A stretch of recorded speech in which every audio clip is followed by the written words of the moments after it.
Hello ಸ್ನೇಹಿತರೆ, ಮನುಷ್ಯನ ಮುಖ ಸೌಂದರ್ಯ ಹೇಗೆ ಮುಖ್ಯವೋ ಹಾಗೆ ಮನುಷ್ಯನ ಪಾದಗಳ ಸೌಂದರ್ಯ ಬಹಳ ಮುಖ್ಯ.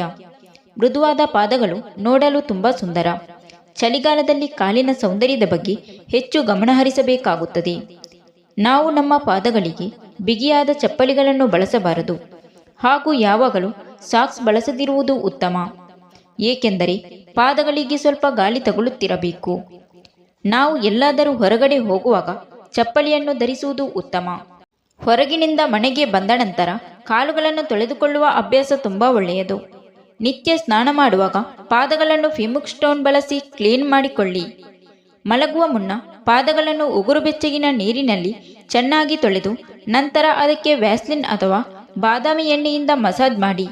ಇದರಿಂದ ಕಾಲುಗಳು ತುಂಬ ತಂಪಾಗಿರುತ್ತದೆ. ಕಾಲಿನ ಉಗುರುಗಳನ್ನು ನೈಲ್ ಕಟರ್ನಿಂದ ಕಟ್ ಮಾಡಿಕೊಳ್ಳಿ. ಕೆಲವರಿಗೆ ಪಾದಗಳು ತುಂಬ ಒಡೆಯುತ್ತದೆ.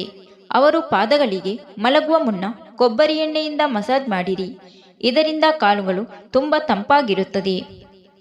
ಕೆಲವರಿಗೆ ಹೊಸ ಚಪ್ಪಲಿ ಧರಿಸಿದರೆ ಚಪ್ಪಲಿ ಕಚ್ಚಿ ಗಾಯವಾಗುತ್ತದೆ.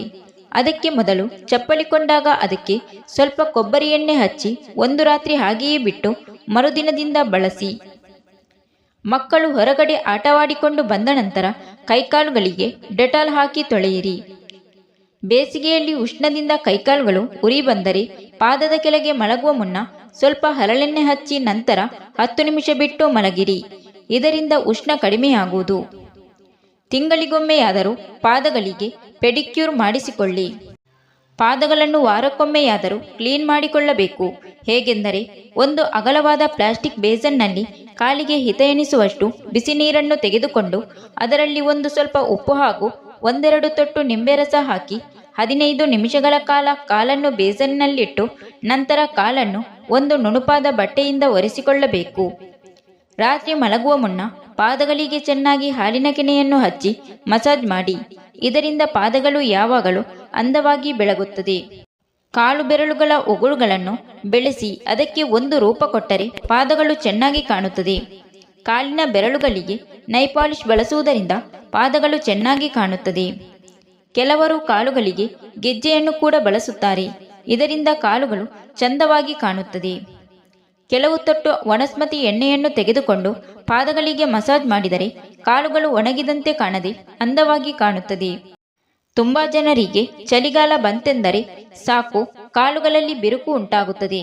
ಆದ್ದರಿಂದ ಅಂಥವರು ಪಾದಗಳಿಗೆ ಚಪ್ಪಲಿ ಬಳಸದೆ ಪಂಪು ಶೂಗಳನ್ನು ಬಳಸಿದರೆ ಉತ್ತಮ. ಇದರಿಂದ ಪಾದ ಒಡೆಯುವ ಸಮಸ್ಯೆ ದೂರವಾಗುತ್ತದೆ. ಕೆಲವರಿಗೆ ಪಾದಗಳಲ್ಲಿ ಬಿರುಕು ಉಂಟಾಗಿ ರಕ್ತಸ್ರಾವವಾಗಿ ನೋವು ಉಂಟಾಗುತ್ತದೆ. ಅಂಥವರು ಹರಳೆಣ್ಣೆ ಅಥವಾ ಕೊಬ್ಬರಿ ಎಣ್ಣೆಯ ಜೊತೆ ಸ್ವಲ್ಪ ಅರಶಿನ ಬೆರೆಸಿ ನೋವಿರುವ ಜಾಗದಲ್ಲಿ ರಾತ್ರಿ ಮಲಗುವ ಮುನ್ನ ಲೇಪಿಸಿ. ಸ್ವಲ್ಪ ಸಮಯದ ನಂತರ ಕಾಲಿಗೆ ಸಾಕ್ಸ್ ಬಳಸಿ ಮಲಗಿರಿ. ಬೆಳಗಿನ ಹೊತ್ತಿಗೆ ನೋವು ಕಡಿಮೆಯಾಗುತ್ತದೆ. ಪಾದಗಳು ಒಡೆದಿದ್ದರೆ ಅದಕ್ಕೆ ನಿಂಬೆಹಣ್ಣನ್ನು ತಿಕ್ಕಿ ನಂತರ ಕಾಲನ್ನು ತೊಳೆಯುವುದರಿಂದ ಕಾಲಿನ ಬಿರುಕಿನಿಂದ ಉಂಟಾಗುವ ನೋವನ್ನು ತಡೆಯಬಹುದು. ಪಾದಗಳು ಒಡೆದಿದ್ದರೆ ಅದಕ್ಕೆ ಮೇಣದ ಬತ್ತಿಯನ್ನು ಬಿಸಿ ಮಾಡಿ ಹಾಕುವುದರಿಂದ ನೋವು ನಿವಾರಣೆಯಾಗುತ್ತದೆ. Thank you for watching. Video ಇಷ್ಟ ಆದರೆ ಒಂದು ಲೈಕ್ ಮಾಡಿ, ವಿಡಿಯೋನ ಎಲ್ಲರಿಗೂ ಶೇರ್ ಮಾಡಿ, ಚಾನಲ್ನ ತಕ್ಷಣ ಸಬ್ಸ್ಕ್ರೈಬ್ ಮಾಡಿ.